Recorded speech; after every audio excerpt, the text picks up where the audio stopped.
Well, good evening, North Georgia GMRS YouTube folks. Boy, this microphone seems hot tonight. Let me see if I can back that off a touch. Okay. Running just a little bit behind on a couple of things. Bear with me one moment here.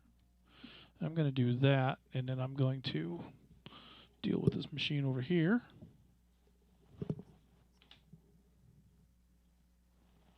Okay. All right. We are, I think, in pretty good shape and ready to roll tonight. It's been just a little bit of a scramble getting everything prepared and ready. But here we are. And I think we're good to go. Let me get this plugged in. And I think I've got him turned silent. So I won't hear the ding when somebody texts me to tell me something's wrong. I'll have to try to pay attention to that. But hopefully there won't be any text because nothing will go wrong, and we'll be smooth sailing. Okay, so we've got about a minute before we go live on the air. I've got my script, and I think I've got all of the pieces ready. Let me see. Who's our net controller tonight? Let me go ahead and put that in there. I think I forgot to do that one time. And we went the whole night without having any entry in the log for net control.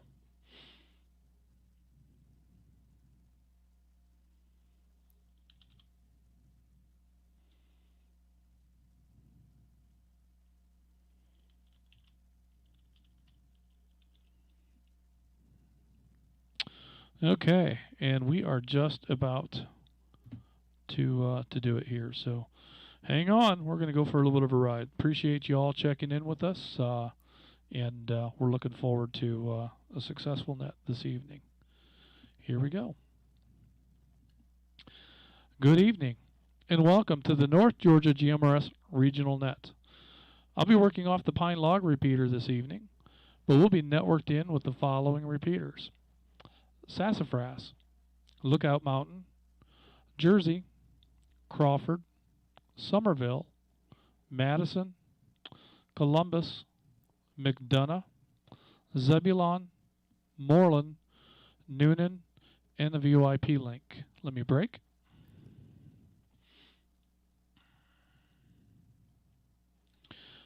Tonight our RF coverage is approximately 31,000 square miles, but when you include the digital interfaces, we are worldwide. This net takes place every Thursday evening at 7:30 p.m. I'd like to thank everyone who has made the easy for you to say, everyone who has made the North Georgia GMRS the most expansive and active GMRS network in the country. Your net control tonight is Atlanta 946, WQIR 514. My name is Justin, and I'm located in Woodstock, Georgia, right here at Studio B. On the net, you can talk about your day's activities, radio equipment, or anything you think we'd like to hear. This is a family-based network, so we encourage you to get your family involved. Once the floor is open, it is permissible to address other members of the net by name or tactical unit number. Your FCC call sign is only required when you sign in and sign out of the net. When signing in, please speak slowly and clearly as you give your name, your tactical unit number, your call sign, and your location. I know I said those things out of order. We'll figure it out. Let me break.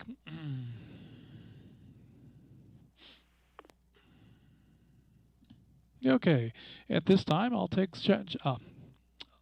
I can't seem to get my tongue to behave. At this time I'll take check-ins. Any VoIP check-ins, please call Net Control now.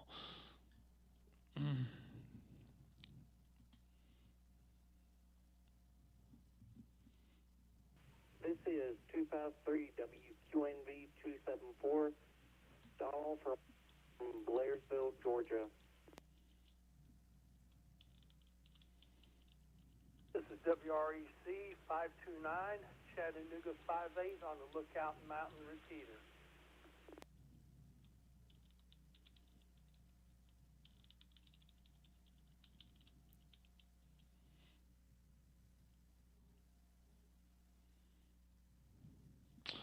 Okay, I always like to make a nice big pause there because it's challenging sometimes to get in with Zello.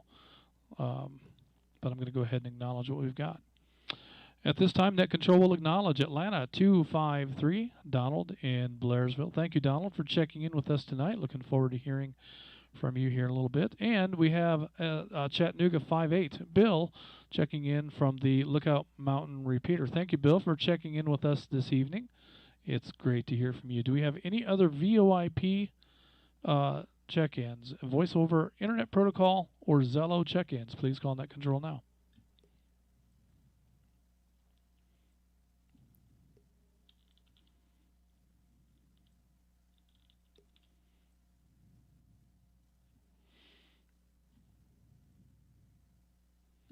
Okay, at this time, we'll go ahead and move on. Now we're looking for any visiting, transient, licensed GMRS operators or new members of the North Georgia GMRS net. This is anyone who is a licensed GMRS operator who is not a member and would like to check in, or any new members, and also any youth members 18 and under. At this time, please call Net Control. This is Atlanta 136, WRCR 229 Aiden and Tucker. Checking in and out tonight.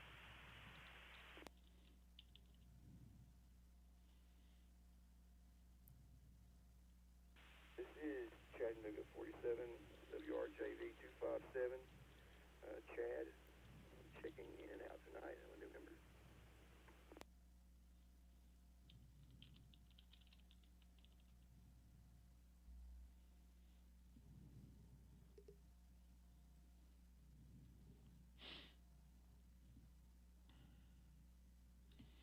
Okay, at this time, Net Control will acknowledge Atlanta 136, Aiden and Tucker. Aiden, thank you for checking in with us this evening. I've got you in the log as in and out. And we have Chattanooga 47, Chad, a new member checking in with us. Chad, it's great to hear from you. And I've got you also in the log as in and out. Hopefully next time you'll be able to stick around for comments. And if you choose to make comments this time around, that's okay. Just chime in whenever the time comes around, and we'd love to hear from you. Okay, at this time, let's go ahead and keep moving, and we'll look for any Pine Log repeater check-ins. Anyone wishing to check in from the Pine Log repeater, please call Net Control now. This is WQMN 733, Atlanta 36, Bill, NYLF, show me in and out.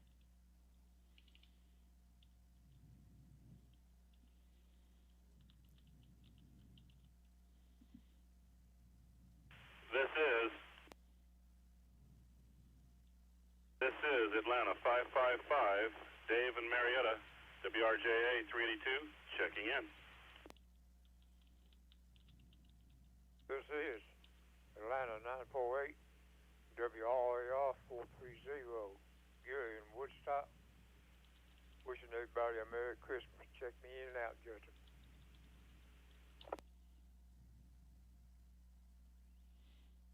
This is Atlanta 299, WRJE 398, Steve in Roswell.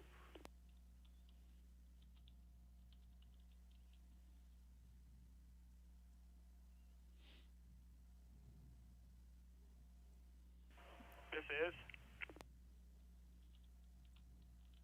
Atlanta 57, WQZC 882, Andrew in Holly Springs.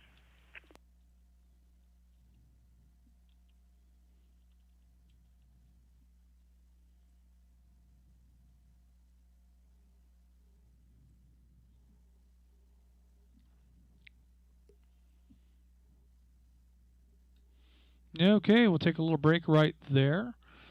And Net Control will acknowledge Atlanta 36, Bill in Waleska. Thank you, Bill, for checking in with us this evening. It's great to hear from you. And looking forward to catching up with you and your comments some other time. I've got you in the log as in and out. Next on my list, I have Atlanta 555, Dave in Marietta. Looking forward to hearing from you this evening, Dave. Next on my list, I have Atlanta 948, Gary in Woodstock. And Merry Christmas to you, Gary. Thank you for checking in with us this evening. I've got you in the log as in and out. And next on my list, I have Atlanta 299, Steve in Roswell. I've got you in the log. Looking forward to hearing from you. And we have Atlanta 57, Andrew in Holly Springs. Do we have any additional Pine Log repeater check-ins? Please call Net Control now. This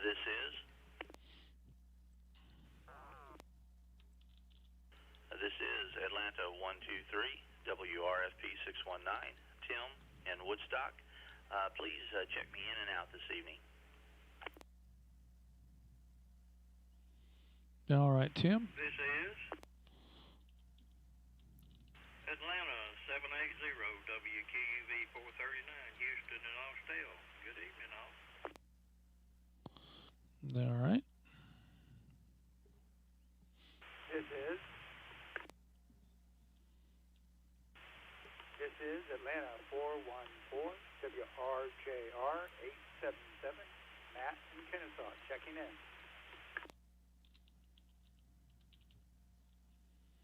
Fantastic. This is RBT 591, Atlanta 180,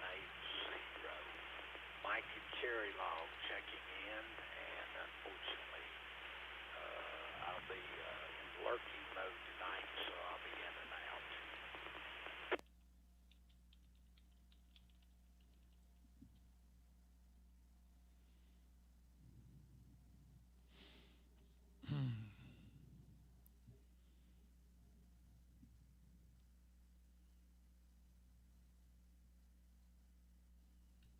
Okay, let me pick up. I think we've already acknowledged Atlanta 57, Andrew in Holly Springs. So next we'll go to Atlanta 123, Tim in Woodstock. Tim is in and out with us tonight, but Tim, thank you for taking the time to check in with us. I appreciate having you here. And next we have Atlanta 780, Houston in Austell. Houston is checked in with us this evening. We're looking forward to hearing from him here in a little bit. And I think I have the TAC number right. Atlanta 414, Matt in Kennesaw is checked in. It's great to hear from you, Matt. And next I have Atlanta 180, Mike from Cherry Log, sounding fantastic this evening. Is in lurking mode. And Mike, I've got you in a log as in and out. And appreciate knowing that you're there listening and monitoring the net for us. So it's great to have you as part of the evening's participants here.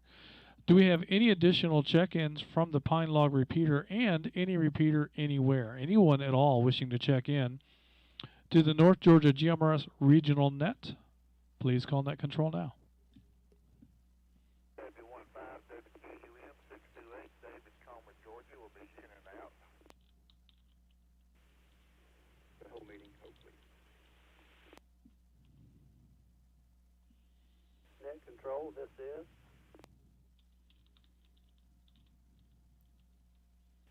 Atlanta 245, David in Lumpkin County, checking into the net on Sassafras repeater. If you check me in and out, I'll be listening, and I have to go to my other net here shortly for my ham club, but I will be enjoying all the good conversations. Y'all have a good night.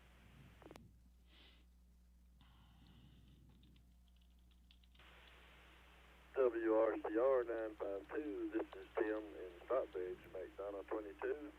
Good evening, everyone.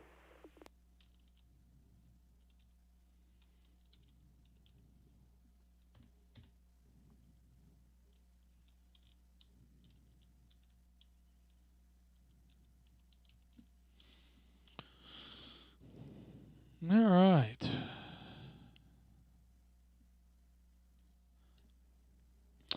Okay, at this time, Net Control will acknowledge CW15, David in Comer, Georgia. David, I've got you in the log as in and out. It's great to hear from you this evening, and hope all is going well over there in Comer, and look forward to hearing from you again real soon. Appreciate you hanging out with us this evening. Next, I believe I heard the tail end of ATL 261 Scott over in Holly Springs. Scott, if that was you, please confirm. And if that was not Scott, then also please confirm. If you don't hear your call sign or your tactical unit number repeated by me, then I don't have you in log. So, but for now, that's what I've got is 261 Scott over in Holly Springs. Next, I did clearly hear Atlanta 245, David in Lumpkin County. David, thanks for hanging out with us this evening. I'll get you in a log as in and out. Understand you've got other nets going on and that you're going to multitask and participate with your local ham club and monitor North Georgia GMRS. We thank you for that and appreciate your participation. Looking forward to hearing you on the air at some point, but we've all got things that we've got to attend to. And then finally on my list, I've got McDonough 22, Tim in Stockbridge. Tim, I'm looking forward to hearing your comments this evening. And that brings me to the end of my list. So we'll take a call out for additional check-ins later. So if you didn't make it in, that's okay. Well, I'll tell you what, let me break and see if that was indeed Scott. And if not, then I'll see if I can get a correction. And if you didn't make it in, now's your chance, but there'll be another chance when we get to the end. And I've got some announcements to make. So net control going to stand by for Scott or anybody else.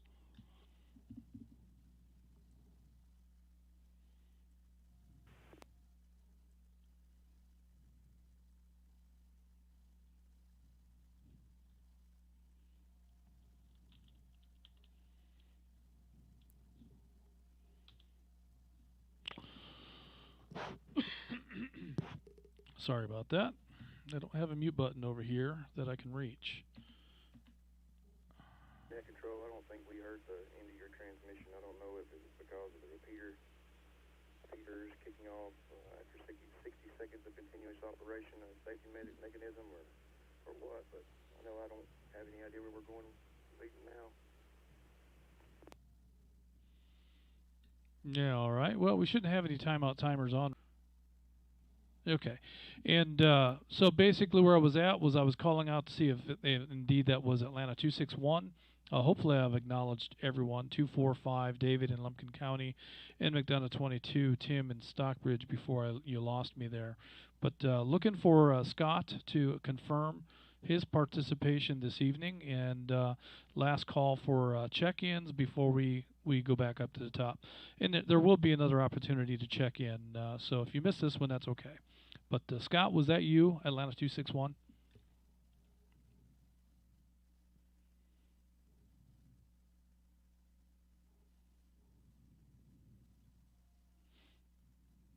Net control, same thing happened again. Cut off on the word opportunity. I'm getting all of it on my end. Okay, station that says that I'm cutting off. Which repeater are you monitoring on? I'm on Signal Mountain, I believe is which one I'm on. I'm not down there with you guys. I'm up here in Chattanooga, so I don't know if there's the same settings on all of them or if they're all central controls. But yeah, it said that after about 60 seconds of operation, it drops the conversation or it drops the transmission, and I've noticed it happen a lot when I've been talking to folks on the radio. Yeah, okay. Understand that. We do not have a timeout timer on our repeaters anymore. We've disabled that function because net control is long-winded. But that Lookout Mountain repeater is actually not owned by us, so we aren't able to control that setting. I'll see if we can maybe reach out to the repeater owner and make an adjustment there. Meanwhile, your long-winded net controller is probably going to continue to cut off, but I appreciate that information. I'll try to bear that in mind and reset the repeater like I'm going to do right now.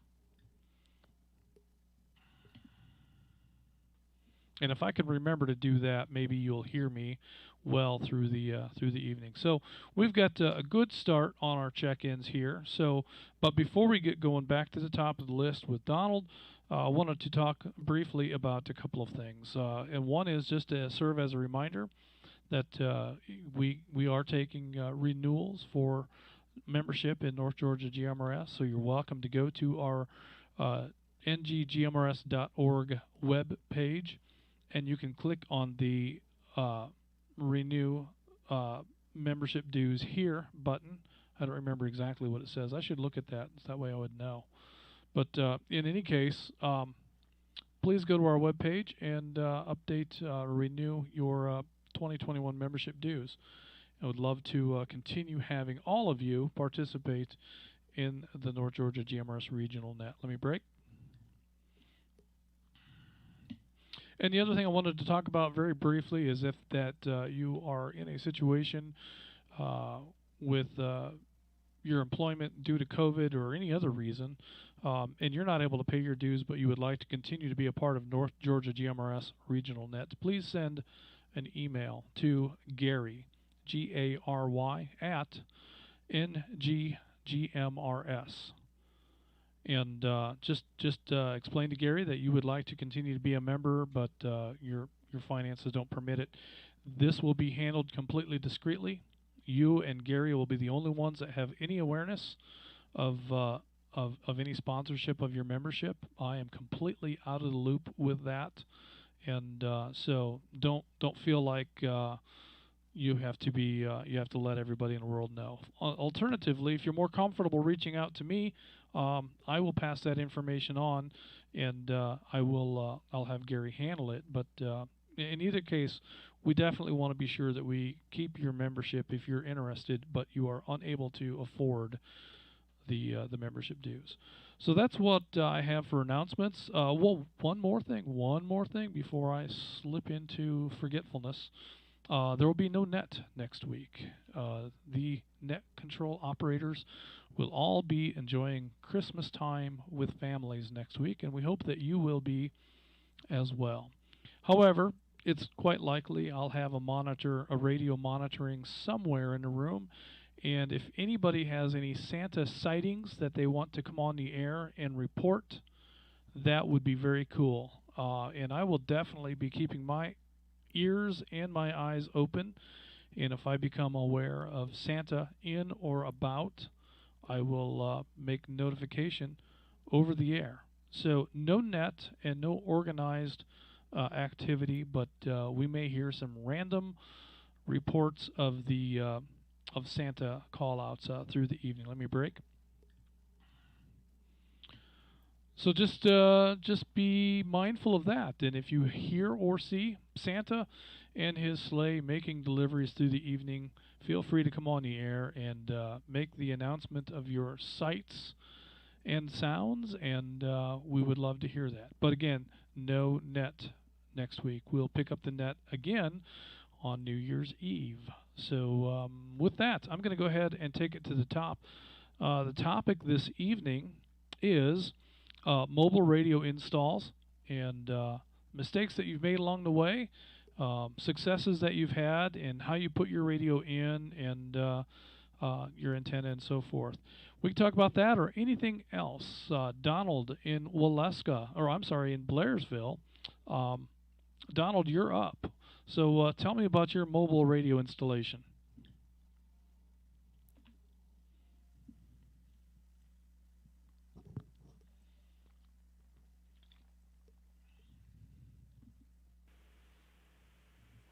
Good evening, Justin, and good evening to the rest of the net. We got a good setup here. Our GMRS antenna is like 20 feet up in the air.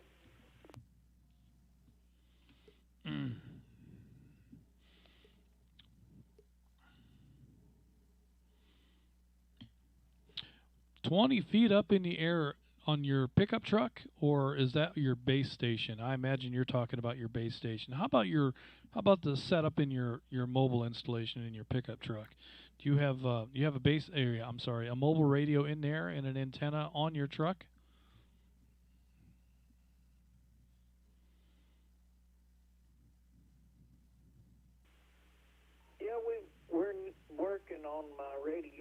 truck. We need to work on it. But we got a good setup in the truck. It's a magnet antenna on the truck.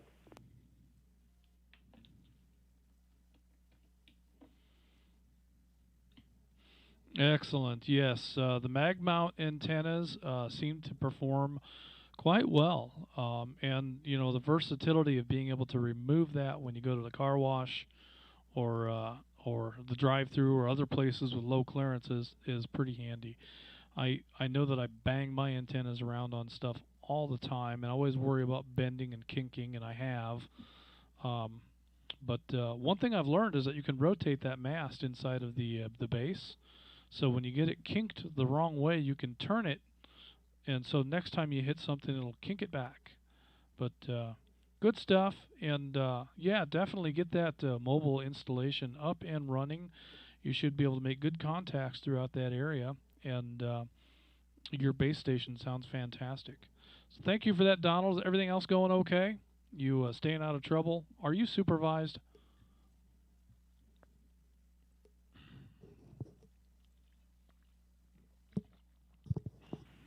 Yep, I got 2 supervisions. I got a dog and I got with me.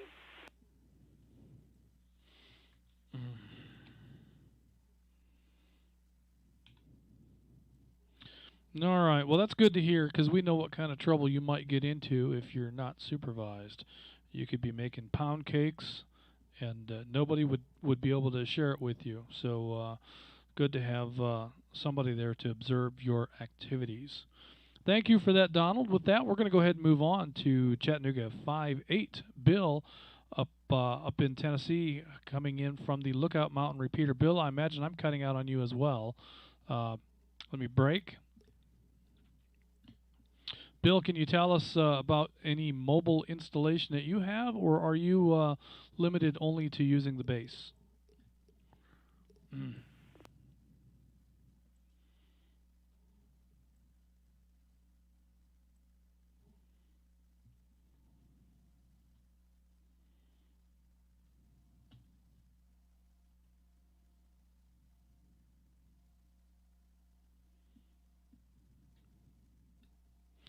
Chattanooga 58, are you still hanging out with us?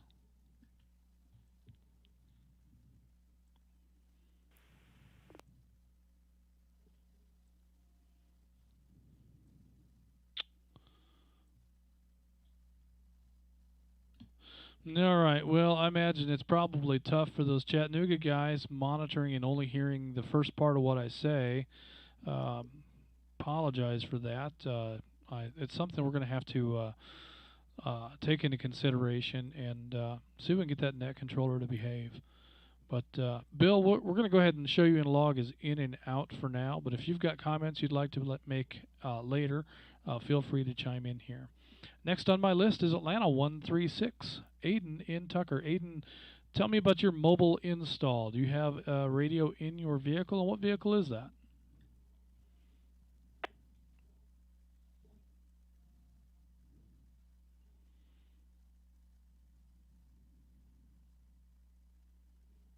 Yeah, and I just realized that Aiden checked in and out with us this evening, as did Chattanooga 47 Chad, who I believe was helping me out with the information with regard to the Lookout Mountain repeater. So sorry about the breaking up there, Chad, but hope you're able to hang in there with us and listen. I've got you in the log as in and out. And I also have Atlanta 36 Bill in Waleska in the log as in and out. Thank you, Bill, for checking in with us. That moves me next to Atlanta 555 Dave in Marietta. Dave, can you tell us about a mobile radio install, or are you only using a base? Justin, unfortunately, I don't have a mobile. I don't have a base. I'm on a HT, although I haven't been this excited about Christmas in a long time because I got a mobile on order and a power station on order and a antenna on order. So I can't wait for Santa to show up. Back to you.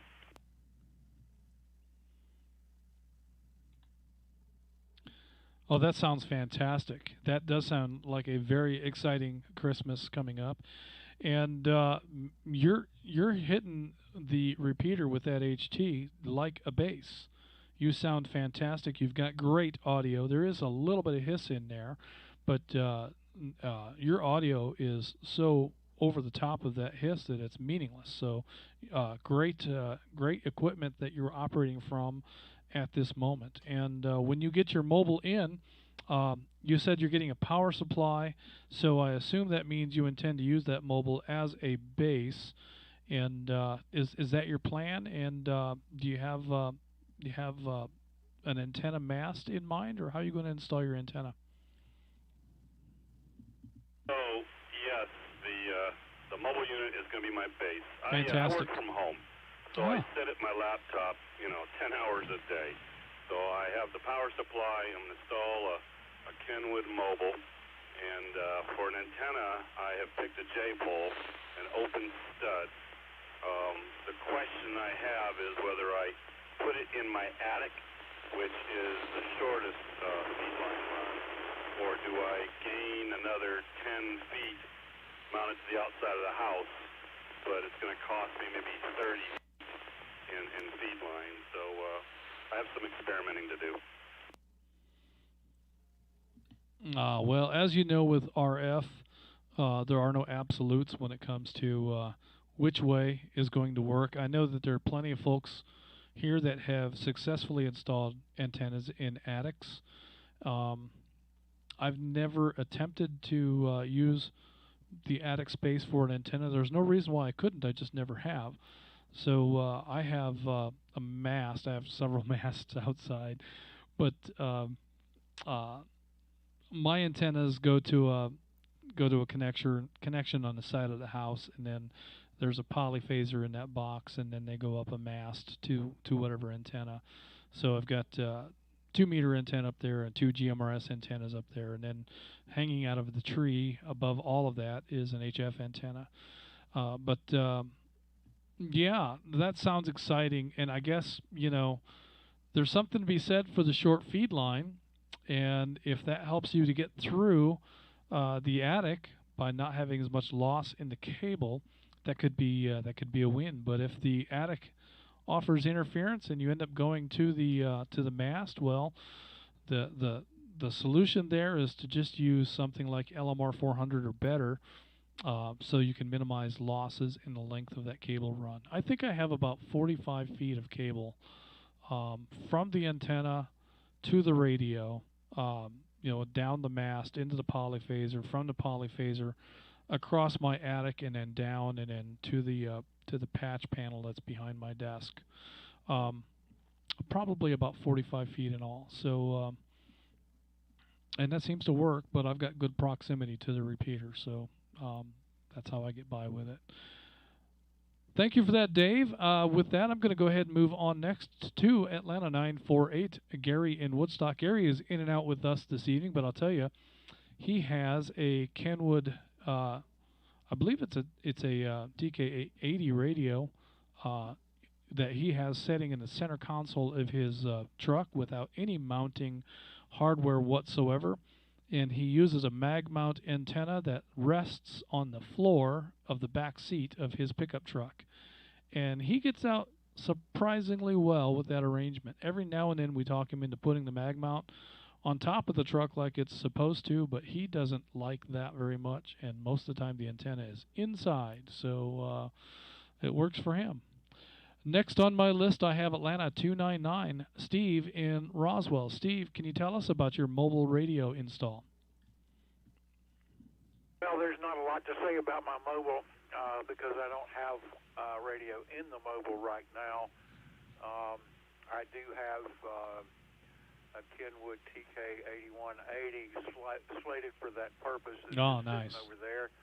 And so for that reason, I just haven't put it up yet, and I don't have a mobile antenna yet. I have just reconfigured my antenna rig in general for here and mounted several antennas on the same mast, and I'm sort of wondering how it's affecting my signal with this GMRS Yagi, if you could come back with that.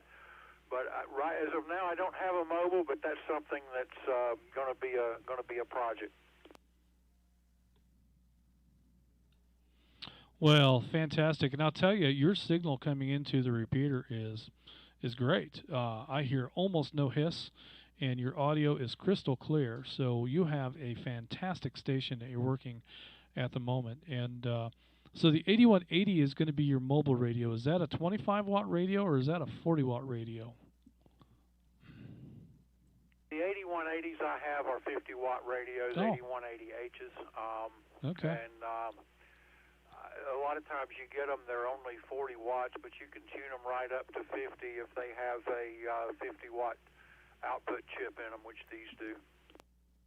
Well, fantastic. All right. Well, full legal limit, and that will definitely help make the trip when you're mobile. So I know that, if I'm sitting still, my radio seems to perform reasonably well. But when I'm moving, I hear a lot of comments about noise and so forth with my mobile radio. So, and I'm only about 40 watts, and I don't have a big or a high gain antenna. It's just that little 5/8 wave tram that I'm running, and which I hear everything that I hear.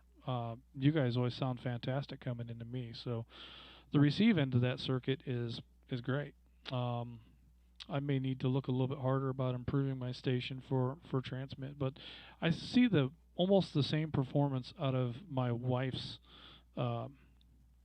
Jeep, and she's running a TK880H and the same antenna that I have. It's just mounted a little bit lower on the vehicle, but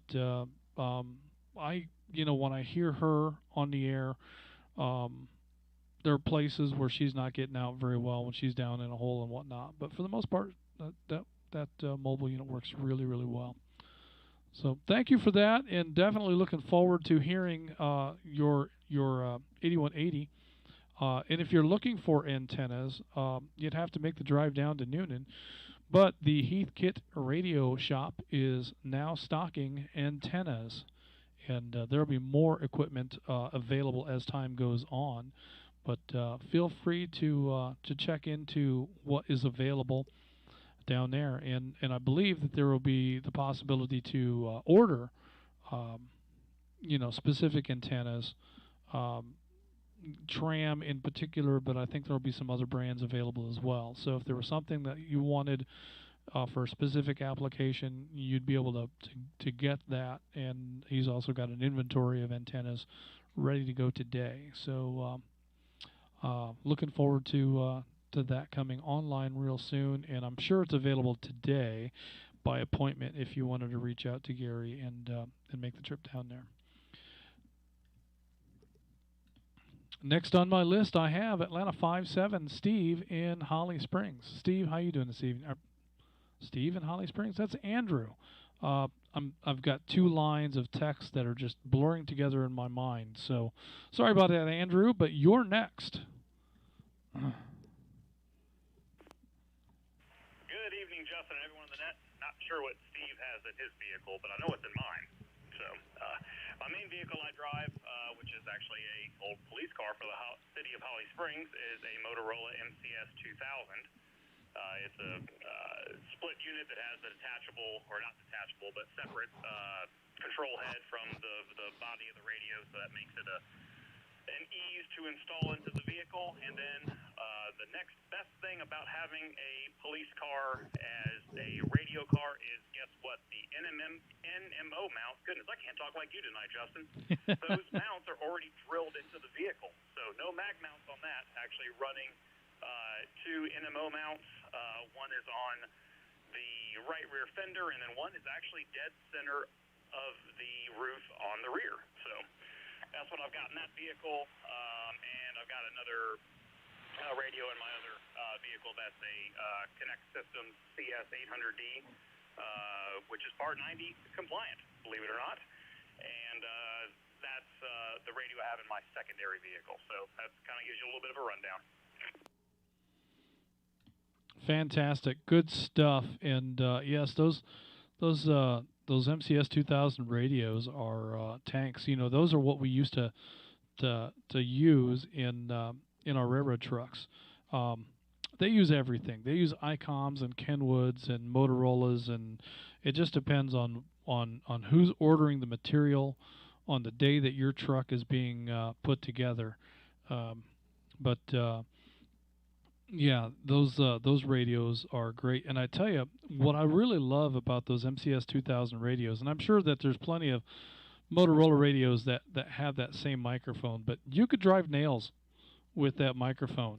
That thing is just solid. It's just solid, and I'm fairly certain that if you had a need to, you could drive a nail with that microphone. So the great radios, and I'm a Kenwood guy really, but I do acknowledge that those Motorola radios are great radios. I think probably the biggest thing that keeps me from getting more into the Motorola is that the Kenwoods are so easy to program, because the software is so much like Chirp, and Chirp is easy, and the Kenwood software is easy, and I don't even know where to start with the Motorola software. So and then the rib, I don't understand that either, but that's another story. But thank you for that, Andrew. It sounds like a great application for a mobile radio as a police car. And yeah, NMO mounts already installed. That's a great benefit. I suppose we should all be looking for police cars, although I'm not sure I want to pay the fuel bill for a Crown Vic. Is that what you have, or are you driving one of the smaller police models? That's a 2003 Crown Vic. Yeah, so yeah, it's definitely not easy on fuel whatsoever. You're 100% right on that. I think in city conditions, I am lucky to get 17 out of it. I did do one trip on the interstate a while ago, and I actually ended up nudging out like 22, I think, if I remember correctly. So, yeah, that's my, I guess for some reason I make that my main car because it's comfortable, and it's like driving a sofa, and that's awesome going back and forth to work, even though my other car that I was talking about, the Connect systems being in, is a little Honda CRX. So, I guess I'll let everyone kind of scratch their heads. I choose to drive the inefficient vehicle with fuel back and forth to work, and the car that's great on fuel seldomly. So yeah, I'll let everyone go ahead and scratch their heads and roll their eyes or whatever they want. So yeah, I'll throw that out there. Well, yeah, I suppose, but I tell you, between the Honda and the Crown Vic, if someone were to engage you unintentionally on the roadway, obviously of the two vehicles, you'd rather be in the Crown Vic. If you were going to get hit by just about anything, just about anything is going to bounce off of that Crown Vic, whereas it could be the other way around with a Honda. So that could be a bit of wisdom that you're not even considering. It might be worth the extra cost in fuel. So I would use that as my justification. Plus, the driving a sofa is I think a perfectly valid statement. I had a what was that? It was a Ford LTD, a 1974 maybe Ford LTD, and it was just the biggest thing. I think that car had more. It took up more space on the roadway than the pickup truck that I had prior to that did. That car was just enormous, and it was a lot of fun to drive back in my teenage days. But that car's been long, long gone. But yeah, good stuff, Andrew. Glad to hear of the mobile installs. Thank you for that. Next on my list, I have Atlanta 123 Tim in Woodstock. Tim is in and out with us this evening. I think he also has some ham radio nets that he is participating in, but appreciate checking in with us and hanging out on the air. That brings me next to Atlanta 780 Houston in Austell. Houston, what do you have installed in your pickup truck these days?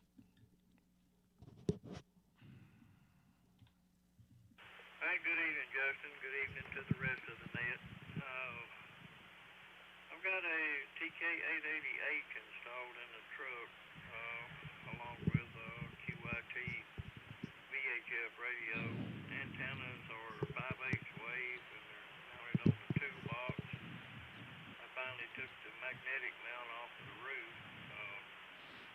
about putting it back. I can't get the SWRs down on that 5/8, but it seems to talk pretty good. And of course, everything I run in here is mobile units, and hooked to 2 batteries out the back door with like 1600 cold cranking amps. And got a TK830 and a TK890 in here. 830 is the one I'm talking of now. But, well, we got quite a few of them laying around here. Well, you sound fantastic. So you got everything tuned up and performing just right this evening. And so you've got the 880H in the truck and a TYT for your 2 meter, and just running at 5/8 wave. Now, I think that you've probably seen photos of my pickup truck with the antenna rack.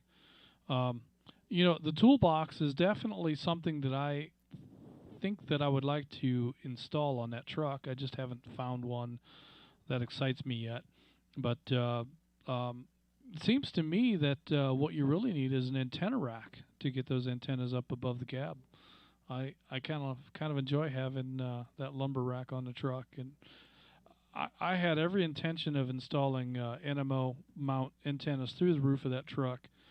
But then when we started thinking about the short bed and how you're going to haul a 2x4, and I don't want to haul anything with tailgate down. I just don't like doing that. So if you need to haul a 2x4 or anything of that sort, you're kind of limited with that short bed. And it seems like all the pickup trucks today have a short bed.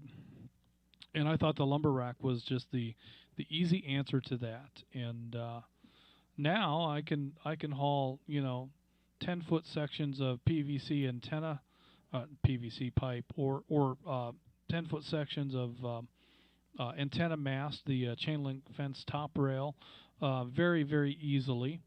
And I could even haul longer sections on there because I have about 16 feet of rack. So I could have, a 20-foot piece of material and have it hanging off the front and back a little bit, and could carry that safely. So that plus, 2x4s are easy. We built the tiki bar with material that got hauled here on that truck, so it works. Love that. But great stuff, Houston. Appreciate your comments, and thank you for hanging out with us this evening. Next, I've got Atlanta 414, Matt in Kennesaw. Matt, can you tell us about your mobile install? Hi, Justin, and everyone else on the net. So, like many others here, I don't have a mobile unit yet.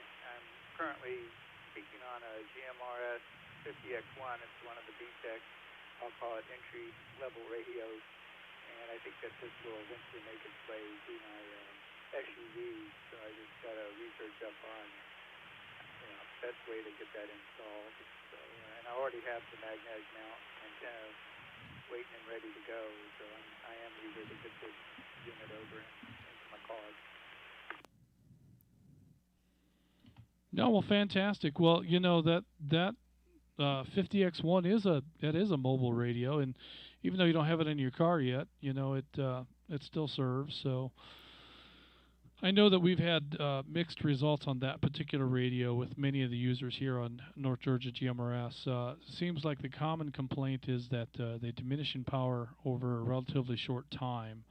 So keep an eye on that, and when you're ready to get a radio, either to replace that one or to install as a mobile, be sure and check out sources like eBay and even Facebook Marketplace. And if you wanted to just make a post on our Facebook page asking if anybody has a radio for sale.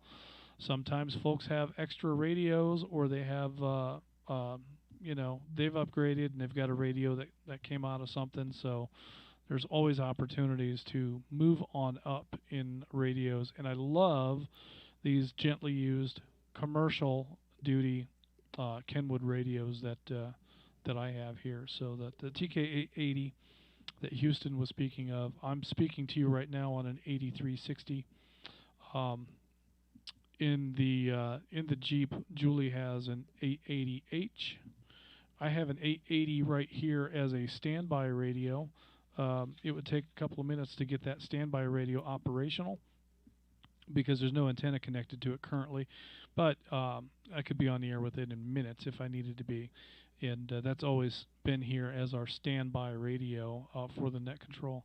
So love these Kenwood radios and commercial duty radios in general. The Motorola's and the ICOMs are all great radios. So good luck with finding one for the mobile. But meanwhile, your base station is working out quite well, so congratulations with that. You sound good. Next on my list, I have Atlanta 180 Mike in Cherry Log. He's lurking this evening, but Mike, thanks for hanging out with us tonight. Glad to have you out there monitoring. Also, I have CW15 David in Comer, Georgia. David is also monitoring this evening. I've got you in a log, David, as in and out. We never did get a confirmation from Atlanta 261, so this may just be an incorrect entry. Scott, are you hanging out with us? And what do you have for a mobile install, Scott?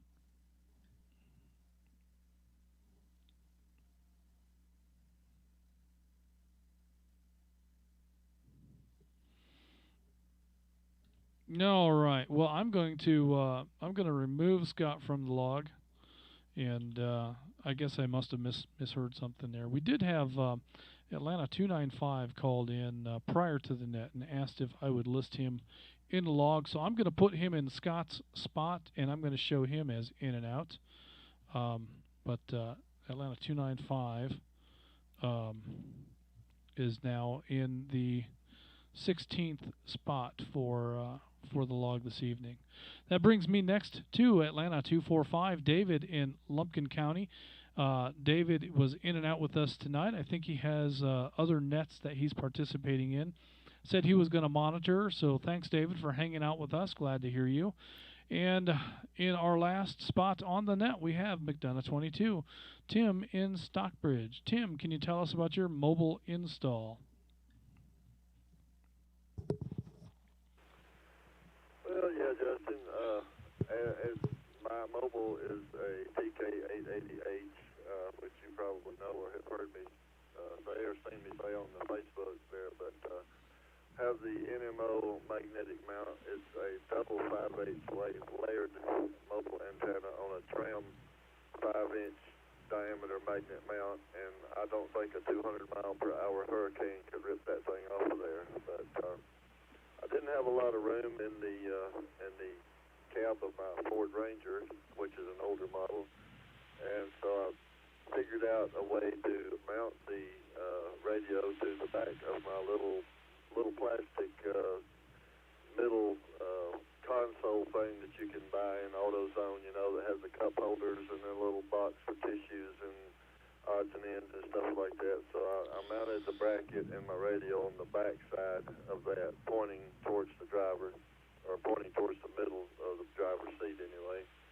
and put my microphone hook on the left-hand side where I can just reach down and grab it, and that's my mobile setup there. And talking about magnetic mounts, back in my CB days, I had I had 2 or 3 vehicles that I drilled holes in the roof of them and put, base-loaded antennas in them and so forth. And I've just always gotten such good results after I switched from that to, got another vehicle once and switched to a magnet mount, and I couldn't tell any difference in the performance. So ever since then, I've just been loath to drill holes in the tops of my vehicles there. So the magnetic mounts work fine for me, and that's pretty much the way I usually try to go there. Back to you. Oh, yes. And, I think that the magnet mounts that are available today have such good magnets on them. You know, people worry about that it's going to damage the finish on their car, but I think that's only going to happen if it moves around. Probably what's more likely to happen is that the paint around the magnet's going to fade, while the paint under the magnet does not. And, that I don't know what you're ever going to do about that. That's just something that whether you have that or you have a hole in the roof for the NMO mount, there's always going to be something. It's easy to get those plastic caps to spin over the top of the NMO mount if you're going to sell the car, and then the hole is still there, but it's sealed, and if the buyer ends up installing a radio of any kind, they've already got everything kind of ready to go for it. But mag mounts today, I think, are a lot better than they once were. But then again, I've got a small GMRS tuned mag mount antenna. I think the base is probably 1.25 inches around, and that little bitty base with that little bitty antenna stays exactly in place, doing 65, 75, 80 miles an hour on the interstate. So, I mean, it's good enough. We haven't used that one in a long time, but when we did use it, it worked very, very well. So, I think that mag mount antennas today are a lot better than they once were. But I do like not having the wire draped across the roof of the vehicle and through a car door. So that's one thing. With my truck, I've got cables that are running out from underneath the cab and then up the bed and up the ladder rack, and there's no real way to conceal a lot of that. But it's a pickup truck, so it's okay. I wouldn't want the exposed wire if it were a car. That's the last on my list. So if we have any additional check-ins or any comments, questions, additional remarks, please call Net Control now. This is REJ 789, also known as EJ, Atlanta. Newton 45. Sorry, we're on the Moreland repeater. And holding true to form, and I guess I'm gonna grab my tail gunner spot here, and then 29 WRCU 796, Marty and Tyrone. Hello, Justin, and everybody else on the net. Got stuck at Sam's Club tonight. Gosh, we made it in here though, and back to that.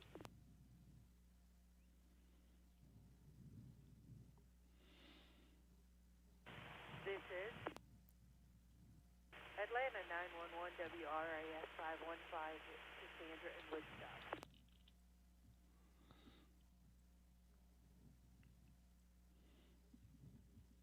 Okay, I've got 3 new check-ins here. I've got Atlanta 911, Cassandra in Woodstock. I've got her in here twice. And I have Noonan 45, EJ in Moreland. And I have Noonan 29, Marty in Tyrone. I know Cassandra tried to take that spot from you and come in after you there, Marty, but she actually checked in just a half a moment ahead of EJ, so I'm going to make her hold that spot. So your tail gunner spot is still yours. So congratulations on that. With that, I'm going to go ahead and move on to Atlanta 911, Cassandra in Woodstock. Cassandra, can you tell me about your mobile radio install? I cannot, but I bet you can. Well, all we have to do is come up with a radio and an antenna and some coax and some power leads, and I think we can make it happen. So when do you want to do that? You know what? I push a button at my desk, and I pick up the radio, and I push a button, and that's about all I do. I don't even really use the mobile much anymore. So I know you wanted to install one in the car, but I just never have it on. No, well, it doesn't do you any good if you don't turn it on. Atlanta 947 has that issue from time to time. But, when it is on, it is nice to hear the traffic, on the air, and to know that if I had a question or I needed somebody to look something up, or if I had a tire failure somewhere, I could get on that radio and somebody would answer me and send help my way. Or if it were Houston, he'd probably just stop what he was doing and get in a truck and come get me. Because, he's done that sort of thing before. Not for me, but I think he would if the need would ever arise. So it's nice knowing that we've got people out there that would do that, in a case of need. So that's the advantage of having a mobile radio. And if you've got your HT in the car and you keep that battery charged from time to time, for the most part, it will serve that function, but it won't be able to perform as well as an installed radio in a vehicle can. These mobile radios are very good radios and perform on this network exceedingly well. So something to consider, and not hard to connect a lot of these radios so that they'll come on and off with the key when you turn on the ignition, and they'll turn themselves off when you shut the car off so that they don't run your battery down. So that's a feature that's available on some of these radios, but not all of them, but can certainly be incorporated. So there you go. Thank you for checking in with us this evening. And for your mobile radio, what you have on your desk is a TK880 with a power supply cabinet with a radio mounting bracket on top of it. And it's a nice little power supply. I can't remember what brand it is. I want to say it's an Astron, but it's also got a speaker built into the front of it, and it's like maybe a 3x5 speaker. So when you plug that into the radio, it actually sounds pretty good. So that's a nice little setup that you've got there.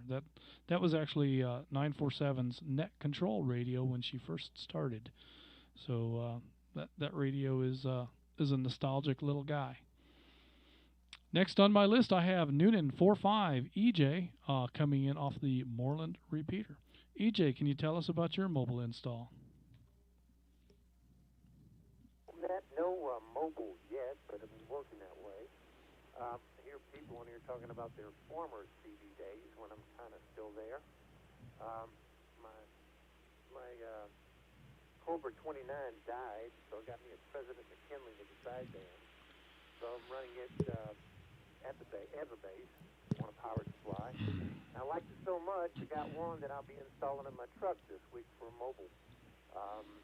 Right now, what I'm talking to you on, I got from ATL 60. It's a Kenwood. It's just a little 2-channel. I don't even know the model number, but I'm pleased with it. Going forward, what I'd like to do is get something in the truck with more channels, where if I'm going to take a long road trip, I can program many of the repeaters in along the way, but we'll see what happens with that.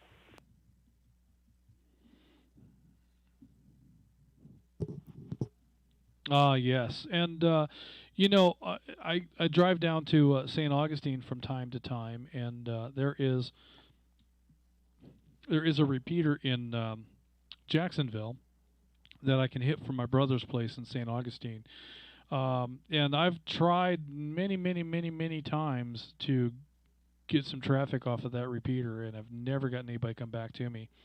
But I like to try that whenever I'm there. We've been making trips here recently to Fort Bragg, Fayetteville, North Carolina. There is no GMRS activity in Fayetteville. But what's interesting is if I put my radio on scan and drive around, I can hear drive-in restaurants, drive-through restaurants. I can hear hotel cleaning, room 302 is ready. I can hear retail stores asking for stock in the back. I can hear you just as you're driving around, and I think a lot of this is FRS, but some of it is GMRS. But as you're driving around, you can hear all of that going on, but there are no repeaters in that area. Don't know why that is, other than there just must not be much of an interest in GMRS in that particular region with all the Army guys in and out. Maybe they don't care about radio on the civilian side, but in any case, it's been interesting monitoring the radio on scan in that area and hearing all of the commercial use, which isn't exactly allowed, but what are you going to do, and who's going to do or say anything about it that the FCC is not going to care. Unless they're causing interference in some meaningful way, then the FCC is not going to spend any time on it. So that's just one of the things that we have to deal with. But I tell you, my CB radio days, I ran several Cobra radios through the years. I still have one. I also still have a Ranger. which was probably the radio I used the most and the longest.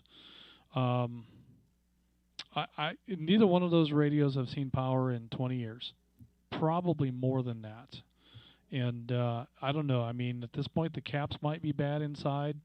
I would be concerned about putting them on power for fear that caps are rotted and shorted and who knows what, and the radios might get damaged beyond economical repair if somebody didn't go through and put new caps in them.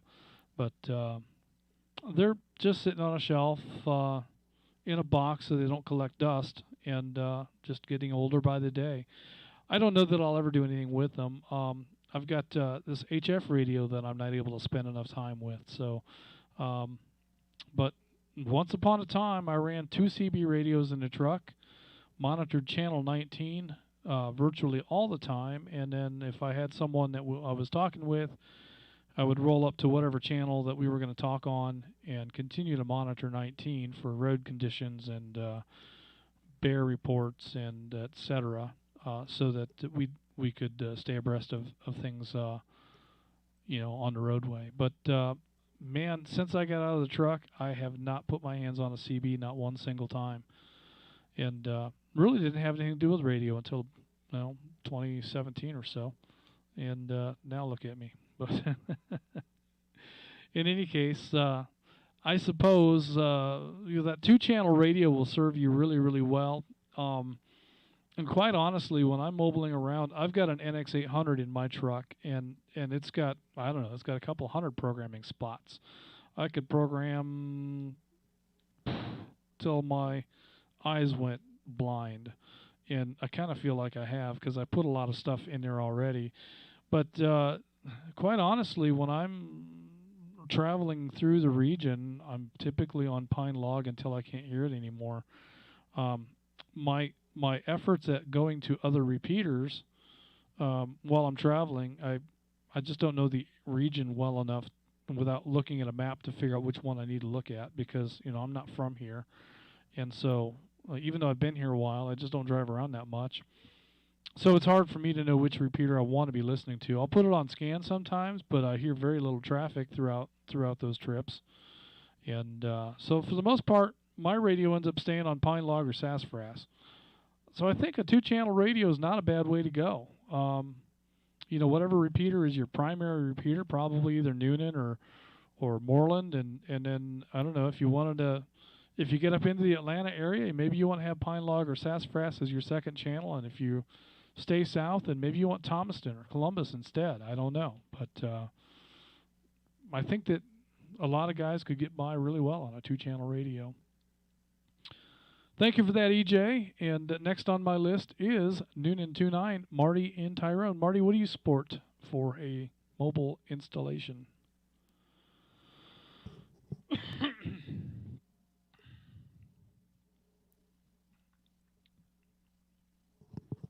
just see here. Well, at the moment, I have in there a Motorola CDM 1250 and another Radius CM300 is slated to go in there as well. And I actually took the plunge, and I can tell you when you have a 96 Jeep, you're a lot less worried about punching a hole in the roof, or even the second one, which I'm going to do.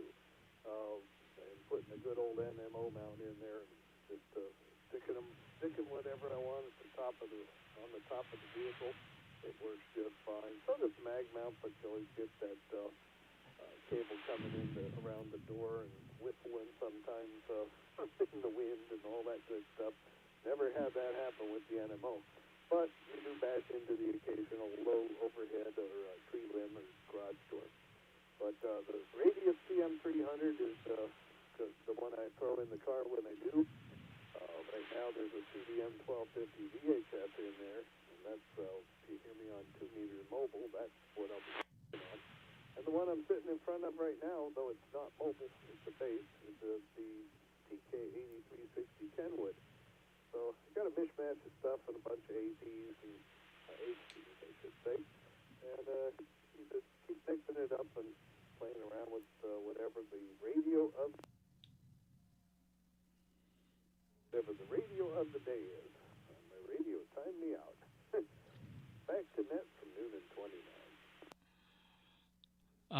Yes, the timeout timer.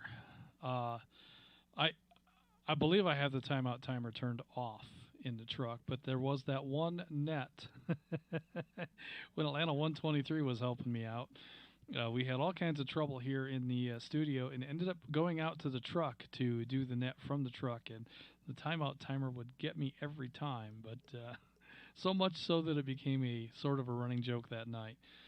But yeah, Atlanta 947's got an 880H in her Jeep, and one of the demands that she made when we put that radio in is they couldn't drill any holes, not a single hole. She didn't want one hole drilled anywhere for anything. And surprisingly enough, I was able to pop out a grommet and run coax through the tailgate and through that nylon sleeve full of cables that was already in the tailgate, and underneath the carpet, underneath the seats. It was easy to pull the carpet out, easy to put the carpet back, easy to tuck the wire in underneath the metal and get it to lay and route through there. I mean, running the wire was, 10, 15 minutes to get from the tailgate to under the dash. So very, very easy vehicle to install a radio in. And then we were able to run that cable behind some of those pop-off plastic panels up along the firewall and up into the top of the dash. I had to pop off a couple of other panels to fish it through and get it up in there behind the radio. And then solder on the PL259 onto that coax and plug it right into the radio. And for power, we laid the power wires on top of the dash right there by the windshield. They just kind of lay in a little bit of a trough right there. That's about 3/4 of an inch deep and maybe 3/4 of an inch wide. And you don't even see that when you're sitting in the driver's position or the passenger position. About the only way you do see that trough is you're outside of the vehicle looking down at the dash through the windshield. And ran that over toward the right side where I was able to find some holes through the firewall. All I had to do was displace a little bit of insulation and run power right out through the firewall and directly to the battery. So easiest install in the world. I think Houston, Atlanta 780 was there for most of that. And I think he might attest that was a pretty easy and quick install. And again, sticking with drill no holes, the radio is mounted to the dash with command strips. So if someone wanted to steal a radio, it wouldn't take them very long. But that vehicle doesn't go places where that's very likely to happen. So we've not had any issues.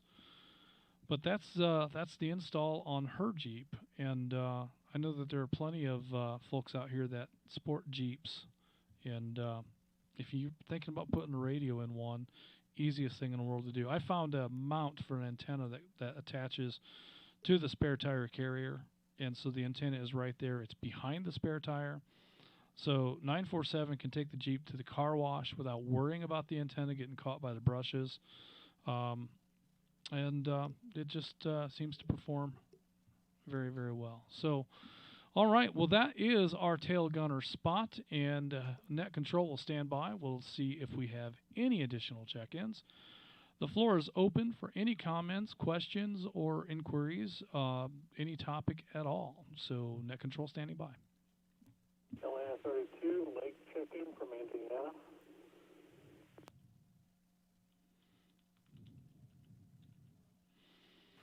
Atlanta 172, WRHW 610, Greg, check-in.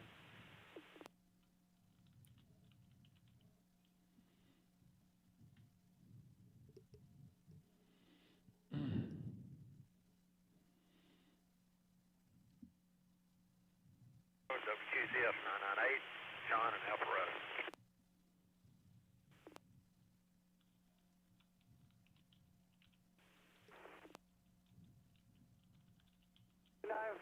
Scott from Dallas.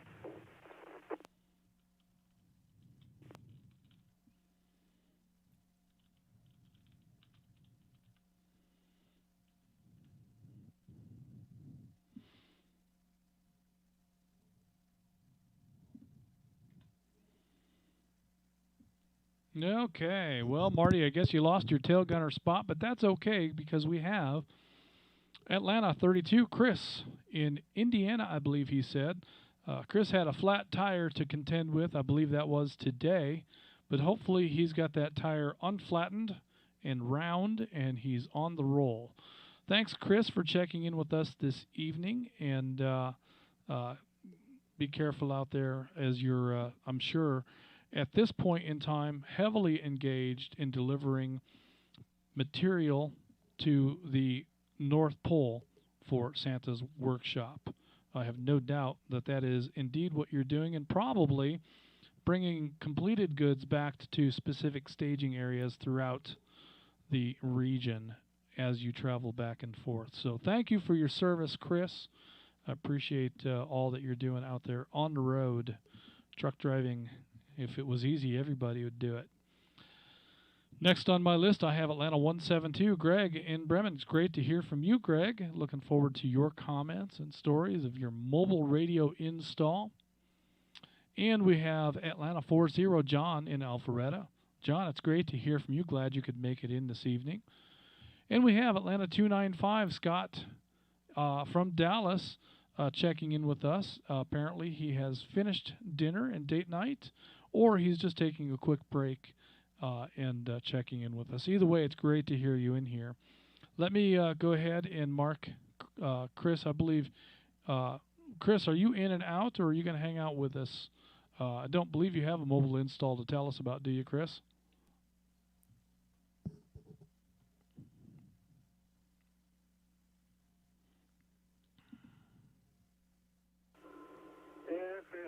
Yeah, I'll stick around for a little bit. The tire's all fixed and made another 30 miles or so. So I had some more issues that turned out to be nothing with the trailer, and so I'd call it night for tonight. So.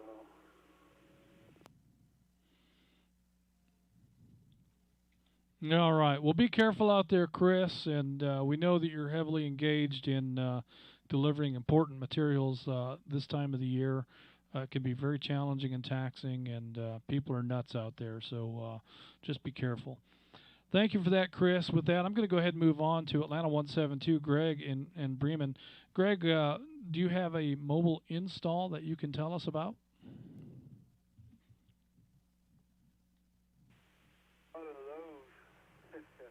Currently, I have a Midland MXT 400 tagged onto a MXT TA26 NMO antenna, which is 5H wave. Great. I've been through a lot of radios, a lot of magnetic antennas, and this is the best I have found for me so far. Over.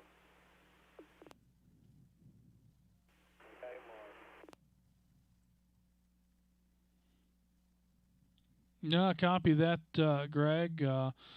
So you're pretty happy with the Midland MXT 400. I know that a lot of people use that radio, and I've not heard any of them, unhappy about it. So that's great stuff.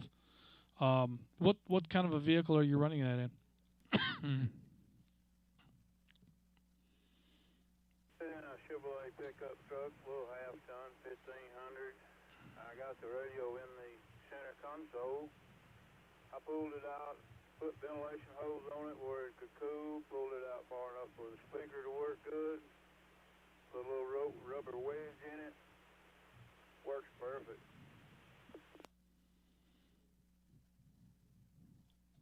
Excellent, excellent. You know, I always wondered why, two-way radio manufacturers, CB radio manufacturers, and automotive manufacturers don't, like for instance, back in my trucking days, I had two DIN slots for radios in the truck, and of course most of the radios, the AM/FM radio just takes a single DIN slot. It would have been super easy for a two-way radio to have slipped into that other DIN slot and have a single DIN faceplate and a single DIN faceplate, AM/FM radio, and that would have been a great way to install, aftermarket two-way radios in a commercial vehicle. But they never have done that I know of. And same thing, like in my truck. My truck has a very simple AM/FM CD radio, but it's got a great big faceplate and it takes up 2 DIN slots. It would be real easy for me to replace that radio with a radio that used a single DIN slot. And wouldn't it be cool if you could just slip in a Kenwood or an ICOM or a Motorola or a Midland into that other DIN slot and have it installed in your dash with, like it was a any other aftermarket radio. I don't know why they've never done that or never really manufactured radios to meet those standards for that functionality to happen. But I always kind of wish that they had or that they would. But I've not seen anything moving in that direction within the industry, so I don't think it's going to happen. But love the Chevy pickup truck. Man, I was a Chevy guy for a long time, but I've kind of moved away from that. But great stuff. All right, Greg. Well, thank you for hanging out with us this evening. It's great to hear about your radio equipment. Next on my list is John, Atlanta 40 in Alpharetta. John, what kind of mobile equipment do you have there? You've got some mobiles on side by sides, if I recall.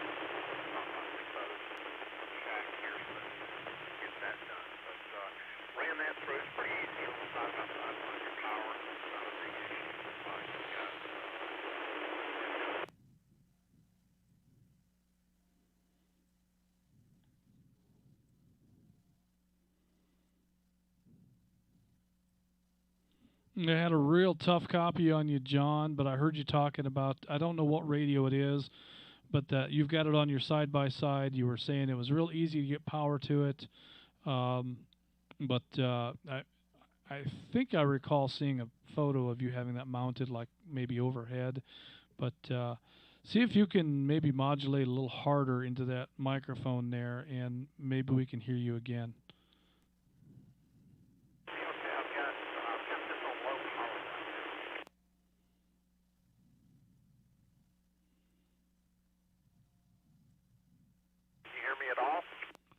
That was much, much better. So, yeah, come on and tell us again about that install.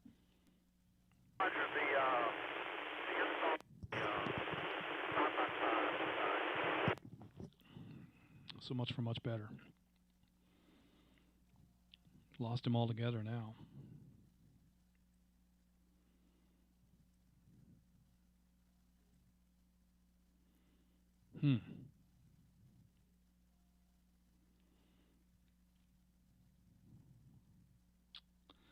Well, I don't know what happened there, but we lost John altogether after he started talking there.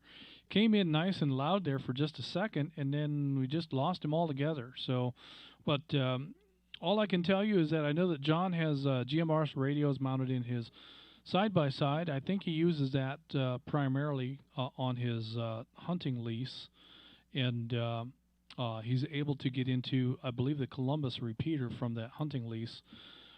Maybe not completely everywhere on that property, but I think he's got a few spots that he's got mapped out where he can get reliable coverage. And we like to listen for him when he's down there, just to check in from time to time, make sure everything's still going all right. John, I wish we could hear you better, but we just we lose you there after a little bit. So maybe you can shoot a couple of pictures of that side by side and show us on Facebook. That would be a cool alternative. Next on my list, I have the dinner date man, Scott from Dallas, Atlanta 295, and maybe 296 is there with him. Scott, how are you doing this evening? And can you tell us about your mobile equipment? I'm standing outside on an HT. 296 is here with me. Just finishing up on the date night, getting ready to leave out. I have 4 mobile installs on all of my vehicles.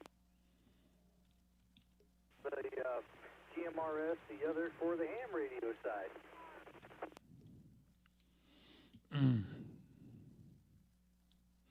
So, did I hear that correctly? You have 4 mobiles installed in one vehicle, or you have 4 mobiles installed in multiple vehicles? Because I know that you've got your family pretty well connected and hooked up with GMRS, and it is great to hear them on the air from time to time.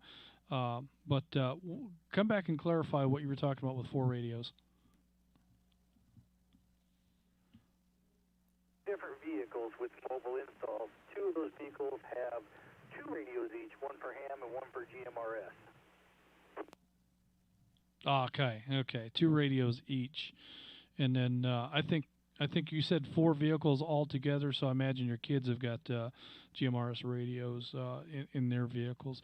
That's very cool stuff, and I love to hear the kids checking in with Dad from time to time. And they're always short QSOs, but they sound great. So you've got them set up with great equipment, and love hearing that on the air.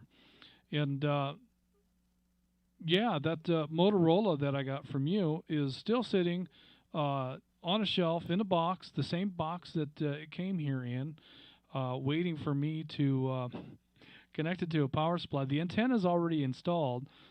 Coax is run. It's just a matter of getting out there and finishing that install, and that's going to be the Tiki Bar radio. So one of these days, I'll get out there and finish that thing up. But for now, it's holding down a box.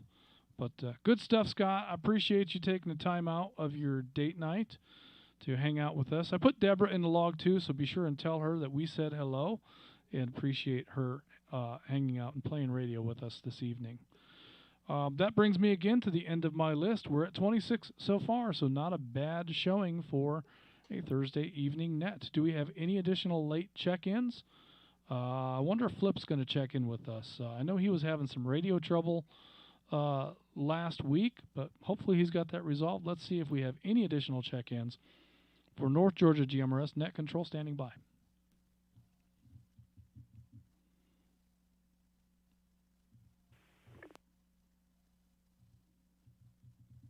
WRHW 612, Garrett and Monument Falls. Good evening, Justin and Annette.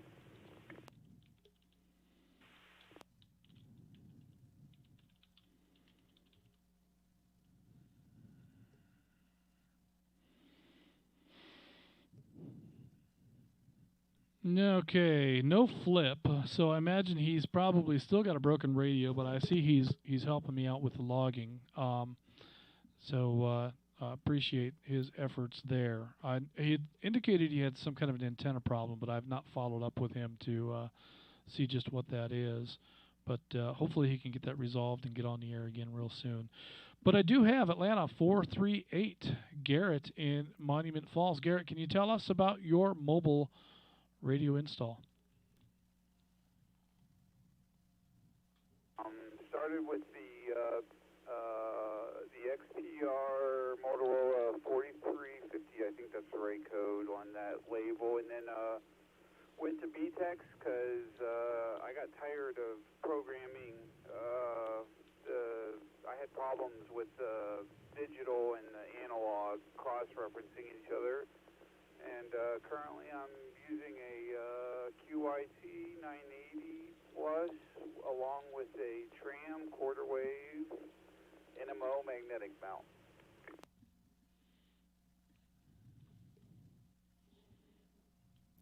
Very nice. All right. Yeah, I suppose the BTEC radios have a lot to say for themselves in terms of simplicity, and that is a value in and of itself. I hope that you've not had the same trouble with that 50X that so many others have had with diminishing power over time. But you know, the other BTEC radios and the Bofang radios that I've had have been fantastic. I've got well, I tell you, I've had several of the BTEC radios over the last couple of years, and I end up giving them away. When I come across somebody who has a need and an interest, well, here you go. Here's a radio. So they're great radios to have on hand because they're inexpensive. You can do that, and but they're not bad radios overall. I know that there are several people that I talked to throughout the day and throughout the week that are using BTEC radios, HDs, and they sound great. So, well, whatever your thoughts are, that's okay.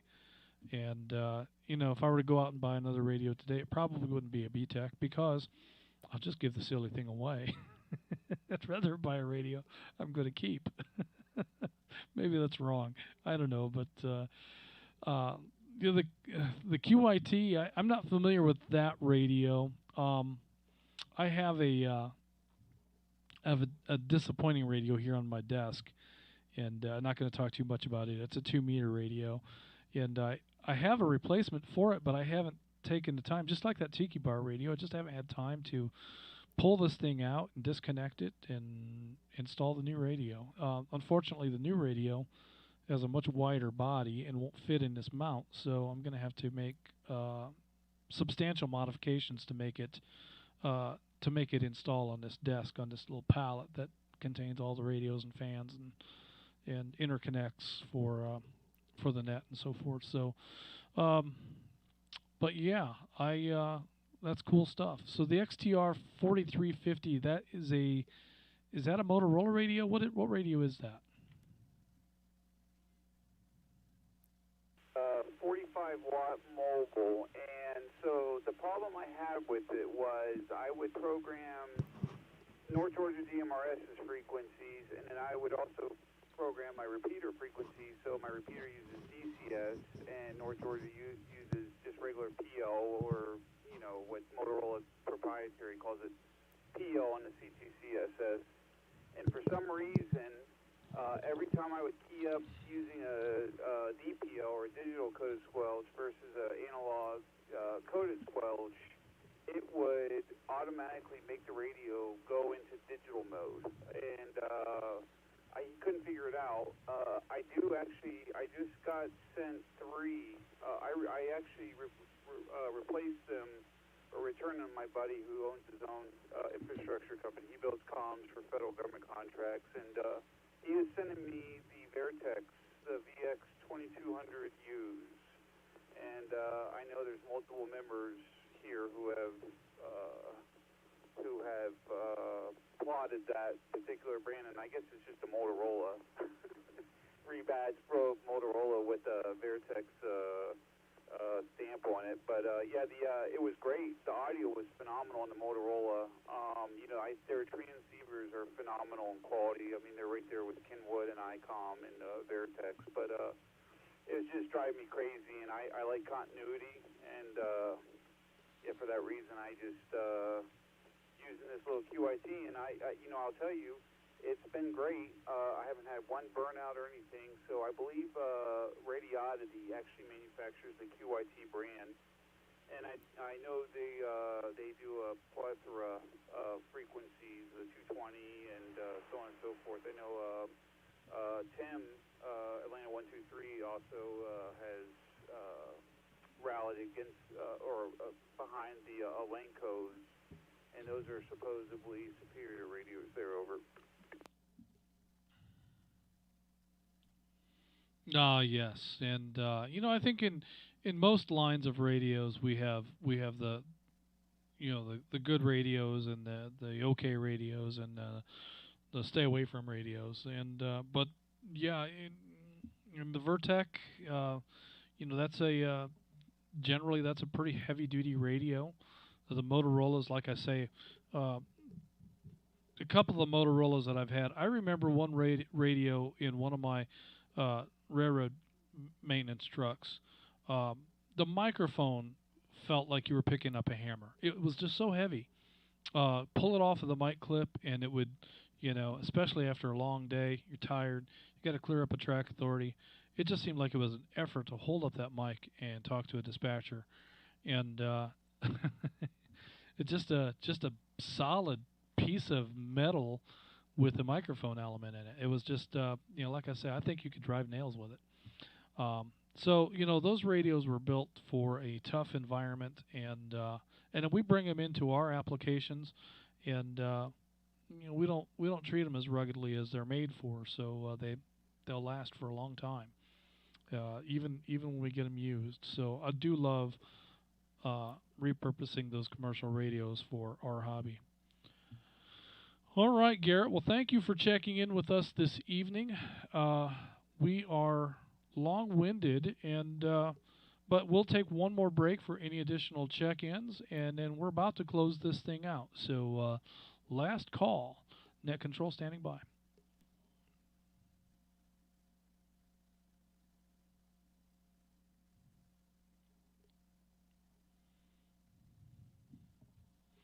All right, let me see if I can find that page in our script. Okay, well then, this seems like an excellent opportunity to go ahead and close the net. So this concludes the North Georgia GMRS Regional Net. Tonight we had a total of 26 check-ins. I know it says 27, but Scott's in there twice. So we have 26 check-ins this evening, including myself. Net Control will now be returning the repeaters back to normal use. Everyone who signed in should sign out. Thank you for allowing me to serve as your Net Control this evening. Good night, everyone. This is Atlanta 946, WQIR 514. Clear. Merry Christmas, everyone. We'll talk to you on New Year's Eve.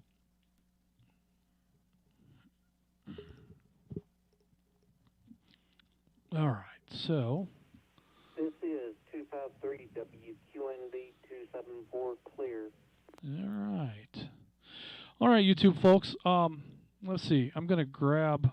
You guys can just kind of scoot over here with me. Yeah, just like that. Oops. We lost a light. That's okay. I think it just got bumped and powered off. Well, maybe it's broken. Who knows? Hang on, folks. There we go.